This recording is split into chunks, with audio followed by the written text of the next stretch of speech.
Paz do Senhor Jesus. Eu tenho um livro assim predileto, que é o livro de Gênesis, porque nesse livro Deus ele fala comigo a respeito de tudo que ele fez, de tudo que ele criou e o propósito para o qual ele nos criou.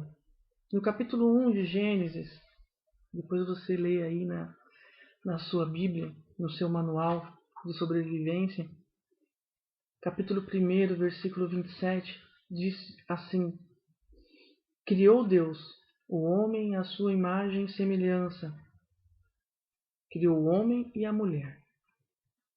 E Deus os abençoou, dizendo: Seja fecundos, multiplicai-vos, enchei a terra e domina sobre ela. Domina sobre peixes do mar, sobre aves no céu, sobre todo animal que rasteja pela terra. Se nós observarmos a sequência do livro de Gênesis, isso é um discipulado, não é uma aula de teologia, mas assim, só para vocês entenderem. Se nós observarmos a narrativa de Deus, nós vamos observar que Deus ele criou todas as coisas.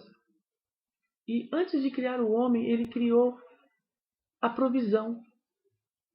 Antes de nos fazer, ele criou tudo aquilo que serviria para a nossa manutenção aqui no mundo, aqui no planeta Terra. E ele nos delegou, ele nos deu poder, ele otorgou a nós o poder de dominar sobre tudo aquilo que ele havia criado. Tanto que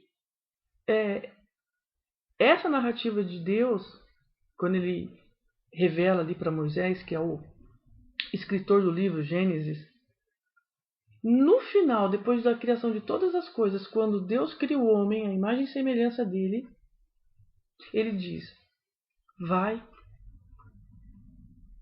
multiplica, povoa a terra e domina sobre ela.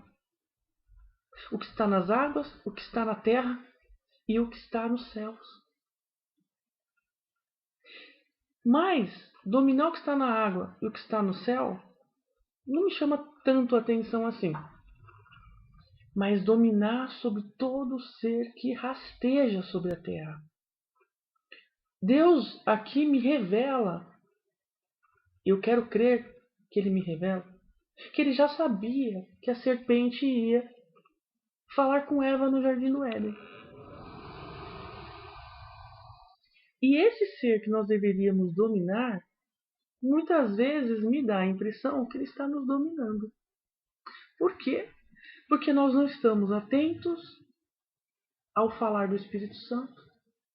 Nós fazemos muito barulho dentro de nós, com perguntas, com questionamentos, com dúvidas, com medos e, enfim, nós fazemos tanto barulho que o Espírito Santo ele fica ali esperando o silêncio para que ele possa falar e que nós possamos estar sensíveis a ouvi-lo. Mas nós somos tão ansiosos, tão perturbados às vezes por conta dessa realidade, dessas tribulações que o mundo nos apresenta todo dia, que basta a serpente se aproximar, falar conosco e infelizmente nós ouvimos. E este ser rastejante que Deus ordenou que nós dominássemos, tem nos dominado nos dias de hoje.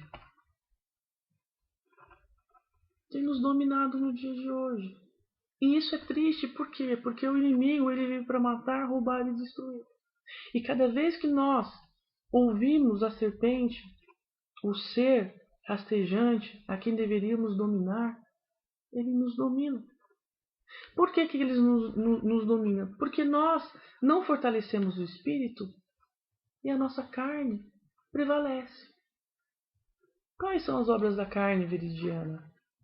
As nossas vaidades morais, os nossos caprichos pessoais, a nossa soberba, o nosso orgulho. Quanto eu tenho pedido pela misericórdia de Deus na minha vida, para que Ele cresça em mim, eu me diminua nos meus conceitos humanos. em tudo aquilo que o mundo me ensinou e que é tão difícil abrir mão, porque acaba sendo parte de nós. E a Bíblia, somente a Bíblia, tem o poder de transformar nossas vidas, através da ministração que vem do próprio Espírito Santo de Deus, que foi quem nos deixou essas revelações. E quando nós lemos a Bíblia, nós temos um relacionamento de intimidade com o nosso Senhor, que é o autor das Escrituras. E o Espírito Santo ele vem como o intérprete. E Jesus Cristo vem como a revelação perfeita daquele que nos resgataria das trevas. E Jesus morreu exatamente porque, ao invés de dominarmos a serpente, esse animal rastejante, nós nos deixamos ser dominados por ela.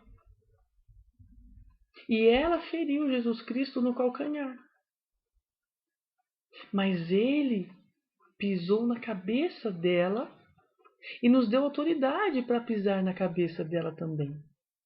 E por que muitas vezes nós, ao invés de declararmos a nossa vitória e dominar com a autoridade que nos foi delegada pelo próprio Deus, por que nós estamos padecendo? Por que nós estamos sendo dominados por essa serpente maligna que nos contamina com fofoca, com mentira, que nos leva à prostituição na internet, que nos leva ao desrespeito do nosso cônjuge? Nós que somos casados, nós temos que ter o discernimento espiritual. Muito mais do que os solteiros, por quê? Porque nós assumimos um compromisso de aliança com o nosso cônjuge. O solteiro tem as suas dificuldades, mas ele ainda não está aliançado com alguém. Ele ainda não assumiu um pacto de fidelidade, lealdade, cumplicidade, amizade para o resto da vida dele. E nós já declaramos isso diante dos homens e diante de Deus. E às vezes parece tão difícil de honrar essa aliança. Não é a aliança, aquele anel de ouro, aquele metal que vai no dedo da mão esquerda. É a aliança feita dentro do nosso coração. E qual é essa aliança? De construir o amor todos os dias pela mesma pessoa. Esse é o maior desafio. Jesus nos amou desde a criação, todos os dias. Ele nos chama para relacionamento com Ele porque Ele é movido pelo amor. E a palavra diz que Deus é amor. E sem amor nós não conheceremos a Deus. Então nós temos que ter essa consciência de que o amor não é algo que já nasce pronto. O amor ele vem também quando nós buscamos a sabedoria em Deus e que nós, com o nosso companheiro, com a nossa companheira, nós vamos amadurecendo e nós vamos criando esse amor. E nós vamos adornando, nós vamos enfeitando. Com pequenos gestos, não precisa muito. Não precisa muito. A minha esposa fala muito mais quando ela me olha do que quando ela abre a boca.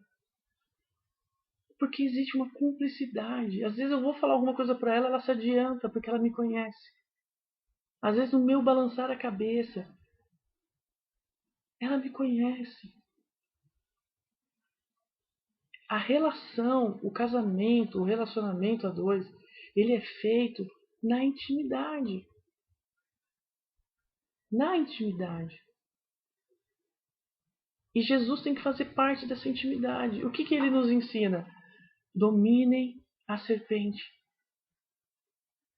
Cativem um ao outro e dominem a serpente. A serpente, ela deve estar algemada. Ela deve estar trancafiada. E tem uma serpente dentro de nós.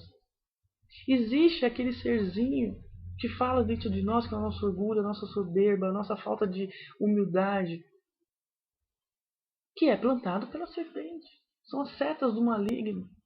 Porque ele está ao derredor, lançando as suas setas. Mas a palavra diz que nós é quem temos que ser seta na aljava de Deus e acertar o alvo e seguir em frente e vencer.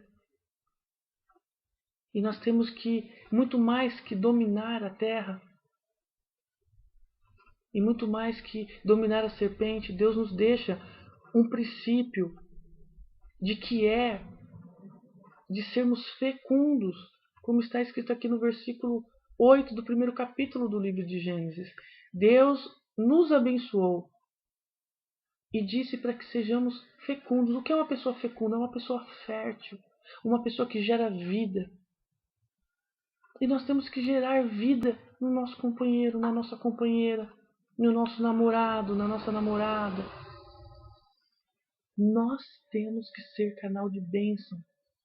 Mas para que aquilo que Deus coloca nos nossos corações saia limpo, nós temos que ser um vaso limpo. Nós temos que ser um instrumento limpo.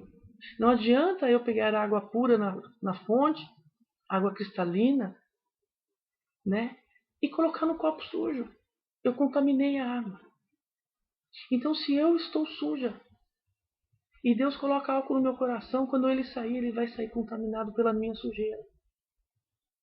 Então, nós temos que vigiar, nós temos que nos controlar, nós temos que nos dominar, produzir o fruto do Espírito na nossa vida, para ser bênção na vida dos nossos companheiros. E dominar essa serpente que fala o tempo todo no nosso ouvido, e calar a serpente, para darmos mais ouvido àquilo que o Espírito Santo quer ministrar na nossa vida, na nossa família, na nossa casa, no nosso relacionamento. E que nós possamos nos posicionar diante dessa palavra e dominar o ser rastejante e pisar na cabeça dele, porque Deus nos chama para ser cabeça e não cauda. Que Deus abençoe. Eu amo a vida de vocês. Amém. Tchau, tchau.